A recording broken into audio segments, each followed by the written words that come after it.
책 읽기 좋은 날 북새입니다. 나는 내 말투가 마음에 든다. 아니, 나는 내 말투가 너무 싫다. 어디에 손 들으셨어요? 나는 내 말투가 마음에 드는데 더 나은 말투를 갖고 싶다 하는 분도 이 시간에 집중하시고요.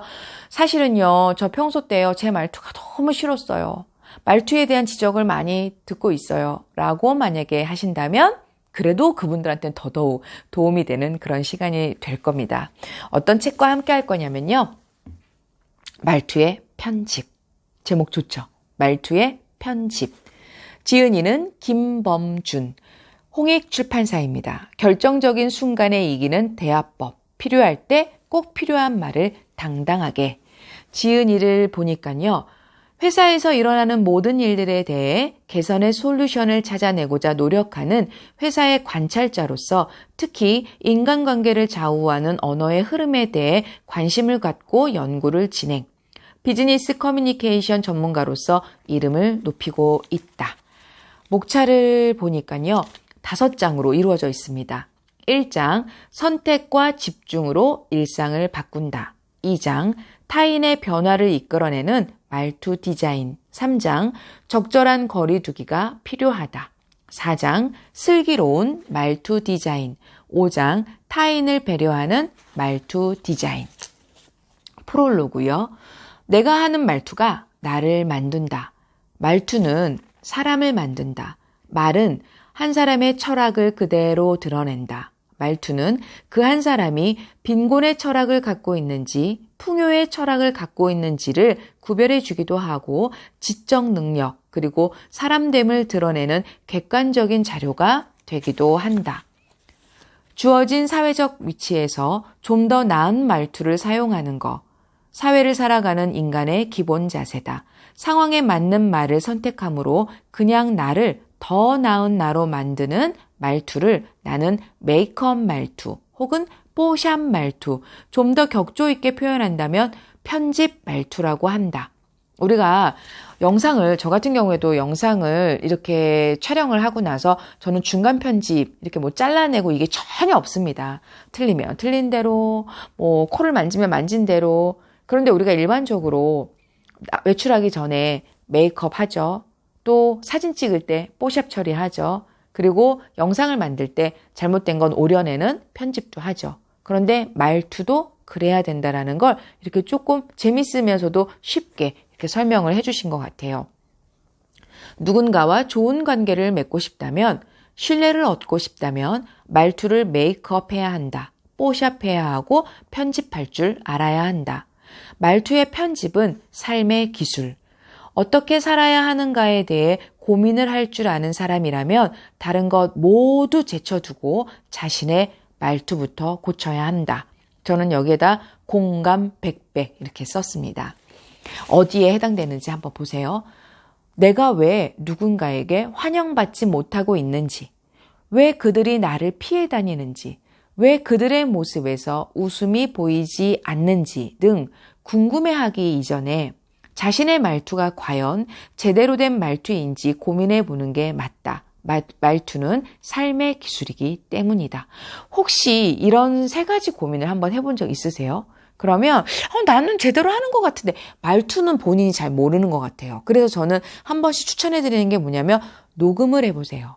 아니면 내 가까운 가족이나 내 지인들 아니면 좀 솔직하게 말하는 스타일이신 분들한테 야, 내 말투가 어때? 하고 직접 그러나 상처받지 않을 마음을 가지면서 그래서 그렇게 한번 말투에 대해서 고민해보는 그런 시간이 되시길 바랍니다.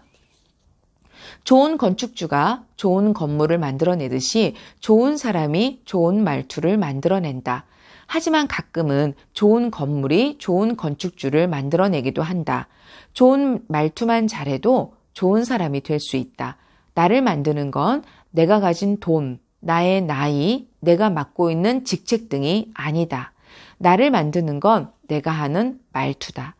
말투 때문에 갑질이나 하는 사람으로 비웃음의 대상이 되기 싫다면 말투를 돌아봐야 한다. 말투 덕분에 더 괜찮은 사람이 되고 싶다면 말투를 공부해야 한다. 말투, 모든 것의 시작이고 끝이다. 나의 말투가 누군가에게 당황이 아닌 행복이 되기를 바라면서 김범준 이렇게 써 있네요. 내용 이제 볼게요. 말투는 바로 나. 나를 지키고 나의 일상을 품위 있게 만드는 일에 필수인 것이 있으니 그건 바로 말투다. 말투의 사전적 의미는 한 사람의 말에서 드러나는 독특한 방식이나 느낌이다. 내가 하는 말, 그것을 담는 투, 말투. 이 말투를 보면 사람이 보인다. 장황하게 말하는 사람. 한번 체크 한번 해보세요. 나는 어디에 해당되는지. 장황하게 말하는 사람. 간략하게 말하는 사람. 욕을 섞어 쓰는 사람. 어떤 상황에서도 부드럽게 말하는 사람. 톡톡 쏘듯이 말하는 사람. 툭툭 던지듯 말하는 사람 등등. 우리는 각자 어떤 말투를 쓰고 있을까? 내 말투는 남에게 어떤 느낌으로 다가갈까? 관계 속에서 나는 내 말투로 정의된다. 아주 일상적인 인사말부터 진심을 담은 이야기까지 우리는 말, 때로는 글로 소통한다. 그래서 말투는 중요하다. 말투에 따라 나의 이미지가 규정되고 관계의 질이 결정되고 내 위치가 달라지고 때로는 원하는 것을 더 손쉽게 얻거나 이룰 수도 있다. 저 여기에 공감합니다. 똑같은 일을 했는데도요. 어떤 분들은 그냥 무조건 쉽게 얻은 건 아니죠. 그런데 같은 5를 일했는데 어떤 분들은 10의 결과를 얻는 분들이 계시고요. 똑같은 5를 했는데 어떤 분들은 2의 결과를 얻는 듯한 느낌이 있습니다. 그런데 저는 이 말투가 거기에 큰 영향을 준다고 생각해요. 루키님들은 어떻게 생각하세요? 그래서 우리는 말투에 신경을 써야 한다. 누구에게나 호감인 완벽한 말투는 없다. 완벽한 사람이 없는 것처럼 말이다. 하지만 누구나 말투를 좋게 다듬어 사회 속에서 더 나은 사람이 될 수는 있다. 그게 바로 말투의 편집이 필요한 이유다. 어떻게 편집하고 디자인하느냐에 따라 내게 더 맞는 사람을 만나고 더 즐거운 대화를 나누고 더 나은 삶을 살 수 있다. 말투 디자인의 핵심. 말투를 디자인한다는 것은 말을 그저 예쁘고 좋게 하는 것이 아니다. 그 이상의 중요한 뜻이 담겨 있다. 말 한마디에는 그 말을 하게 된 과정과 목적, 그 아래 깔린 의도나 감정 상태, 상대에 대한 호의나 적개심까지 모두 응축되기 때문이다. 단순한 인사나 가벼운 말조차도 그렇다. 이렇게 중요한 말이라는 것을 담는 그릇이 바로 말투인 것이다. 말을 담는 그릇이 말투. 그렇다면 우리는 어떤 그릇에 말을 담아야 할까? 어떻게 디자인해야 내 그릇이 더 아름다워질까? 말투를 디자인한다고 했을 때 핵심은 무엇일까? 우선 첫 번째는 간결함이다. 무조건 간결해야 한다. 말투가 복잡하다 못해 지저분하면 일상 역시 그렇거나 그렇게 될 가능성이 크다. 예전에 내가 그랬다. 쓸데없는 말을 남발하며 일상을 지저분하게 만들었다. 가만히 있으면 중간은 갈 텐데 괜한 말로 상대방은 물론이고 나 자신에게도 해를 끼친 적이 한두 번이 아니었다. 그래서 더 이 말에 대한 중요성을 느끼셨나 봐요. 작가님 참 솔직하시네요. 그리고 내용 이어서 볼게요. 윈윈이 되는 말투로 승부하라. 모두에게 유리한 말투에는 필요한 것이 있다. 많이 정신없이 말하지 말고 적게 핵심만 말해야 한다. 대화를 풍요롭게 하고 나와 상대방 모두가 품격 있는 시간을 보내려면 서로의 말투에서 불필요한 것들을 아낌없이 제거해내는 걸 고민해야 한다. 대부분의 사람들이 대화와 소통을 이렇게 오해한다. 내가 가진 많은 것들을 막 쏟아 부으면 성과를 얻는다. 착각이다. 다음의 사례를 보면서 어떤 말투가 상대방과의 대화를 풍요롭게 했는지 확인해 보자.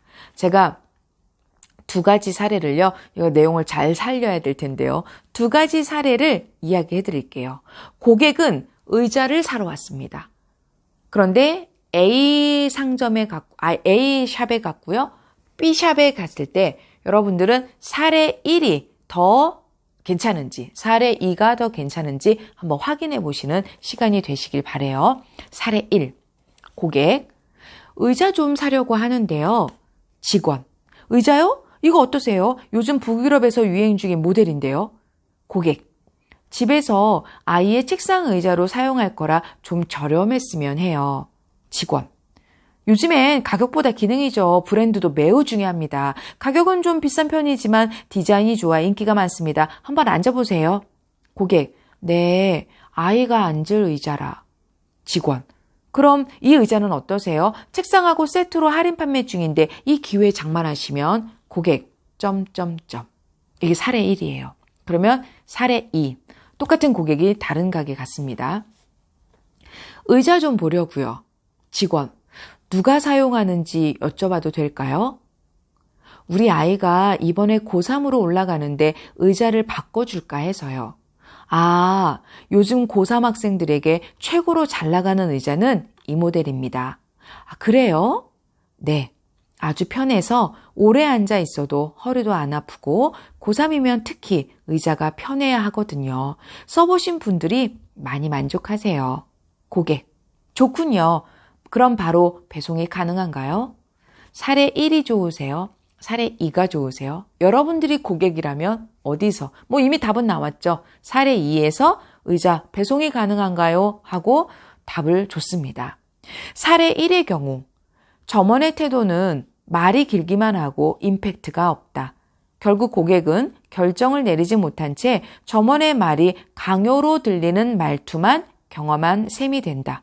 사례 2는 다르다. 고객과 점원 모두에게 윈윈이다. 점원은 고객의 니즈를 파악하고 곧바로 그것에만 핵심을 맞춰 간결하게 설명했고 고객은 상품에 대한 고민 해결과 함께 대화의 목적을 빠르게 달성했다. 그래서 윈윈이라고 한 거예요. 사례 1은 점원의 입장에서는 열심히 설득하는 것이었겠지만 고객의 니즈 파악에는 실패했다. 사례 2의 점원은 쉬운 말로 고객이 무엇을 원하는지를 간파했고 우리는 이 사실을 기억해야 한다. 팔아야 생존하는 시대라는 말이 있다. 하지만 사려는 사람의 생각을 염두에 두고 팔려는 사람은 그리 많지 않다. 판매 매뉴얼에 따라 기계적으로 팔려는 세일즈 기법에 의존하다 보니 고객을 진심으로 생각하고 배려하는 표현을 등한시하는 경우가 많다. 사례 2처럼 고객이 원하는 바를 먼저 파악해낼 줄 알아야 한다. 알맹이는 없고 쓸데없이 길기만 하면 지루해진 고객은 저절로 멀어질 뿐이다. 내가 말하려는 것이 100가지라면 그 중에 90가지 이상을 제거하고 나머지 10만 말해야 한다. 이때의 10은 말하려는 이유가 모두 포함된 간결하면서도 핵심이 담긴 말투여야 한다.